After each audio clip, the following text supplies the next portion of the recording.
Megastar. నిజంగా ఈ పేరు వినగానే చాలా మందికి ఒక మహావృక్షంలా కనిపిస్తారు. ఆయన యొక్క సినీ ప్రస్థానం. అయితే ఆయన అంత ఈజీగా మెగాస్టార్ అవ్వలేదు. రీసెంట్‌గా 'ఆచార్య' సినిమాకు కూడా ఒక రోప్ వర్క్ మీద పనిచేస్తూ చాలా సేపు ఆ రోప్ వర్క్ మీదే తలకిందులుగా సుమారుగా 2, 3 గంటల సేపు ఉన్నారంట. సో, 'విశ్వంబర' కూడా అలాంటి ప్రయత్నాలే చేస్తున్నారన్నారు. సో, ఇంకా 'విశ్వంబర' థియేటర్స్‌లోకి రావాలి. అయితే తాజాగా మరో అప్డేట్ ఏంటంటే, మెగాస్టార్ చిరంజీవి గారు 'బాబీ'తో వచ్చే నెక్స్ట్ 158వ సినిమాకి భయంకరమైన ఫీట్స్ చేయబోతున్నారంట. 70 పదులకు దగ్గరలో ఉన్న వయస్సు అంటే ఎవరైనా నమ్ముతారా?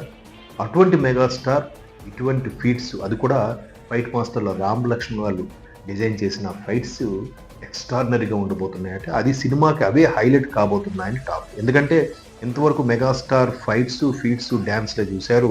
ఇప్పుడు నెక్స్ట్ సెకండ్ ఇన్నింగ్స్‌లో భయంకరమైన ఫీట్స్ కూడా చేయబోతున్నారు అని టాక్. అంటే తన కొడుకు స్థాయిలో ఉండే అగ్ర హీరోలందరికీ మంచి పోటీ ఇవ్వబోతున్నారు మెగాస్టార్ గారు ఈ ఏజ్‌లో కూడా.